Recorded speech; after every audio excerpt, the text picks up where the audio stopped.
The Chande heard the rumble and immediately ran for the nearest structure he could climb. Directly after he had attained leader, he had taken a group on a hunt, and he'd heard the same rumble.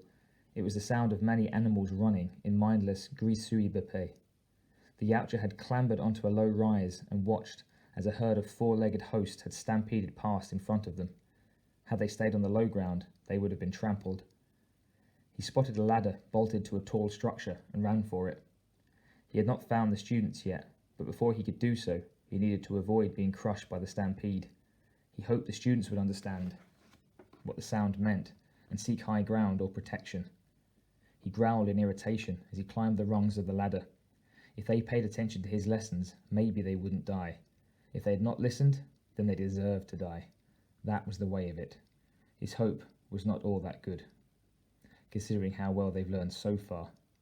The Chande climbed as the rumble thickened into an all-encompassing roar. Noguchi buzzed the pens as low as she dared and hoped the locks had opened according to the code she'd set. The Rinth had been in a hot sunlight all day without food and a minimum of water. The sound of the copter must have echoed loudly in the pens. It only took one spooked animal to get it going, and as soon as one Rinth jumped forward, the rest followed. The animals tore through the doors she had unlocked. Within a few seconds, all of the Rinth joined the stampede, headed straight through Prosperity Wells. Anything small enough to get in their way was trampled, crushed, kicked aside. The searchlight on the copter illuminated the scene dimly. Noguchi only glanced at the panicked herds. She had her hands full piloting. Miriam Revna cried out in delight. "They just run over about 24 of the unclassifieds." It was hard to hear her over the clatter of hooves and the bellows of the frightened Rinth. Noguchi smiled tightly and pulled up on the control stick.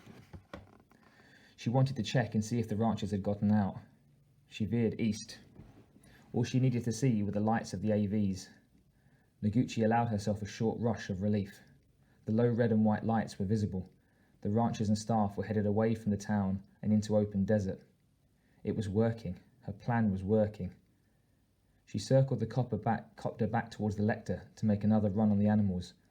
The colonists were headed to relative safety, and the Rinth was stomping through everything in sight. Maybe she wouldn't have to sacrifice anything else. Of course, there were still the creatures on the ship to deal with, and it was probable that a few of the other kind had survived. But to take out the majority... As they neared the transmitting tower, Miriam sat up straighter and pointed. Noguchi shot a sideways glance at what the doctor motioned at. It was one of the warriors. It had climbed the ladder and was almost to the top, and there were 3 or 4 of the huge black bugs clambering up after him. Miriam saw the broken-tusked warrior nearing the top of the transmitter and pointed. He still wore the cast that she had strapped him in for his damaged ribs. "Machiko, look!" "What?" The stampede was deafening. Miriam shouted louder. "It's my patient! We have to save him!"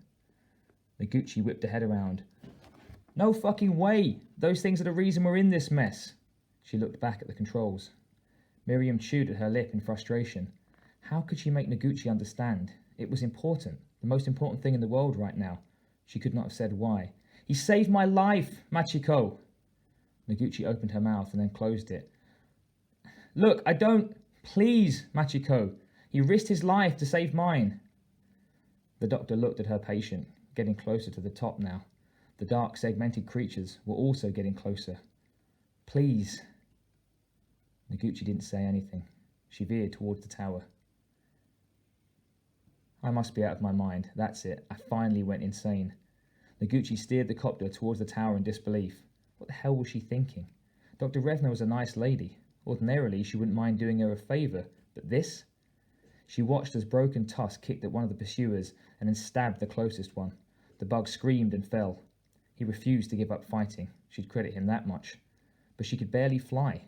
Even a trained pilot would have doubts about trying to hover next to a tower, and to save an alien that they knew almost nothing about. Except it had saved Miriam's life. Right. It would break every rule in her book to risk their own lives on this.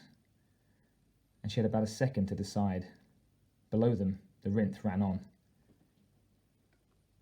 The Chande kicked at one of the drones and then used the spear to take out the gut of another. It fell, still kicking, but there were 2 others. He heard a ship over the sound of the running hosts, but he ignored it. He had enough to worry about. On the ground, the bugs were no match. but fighting while hanging one-handed and almost upside down? The metal he gripped let out a high groan. He could feel the structure shift under the combined weight of himself and the drones.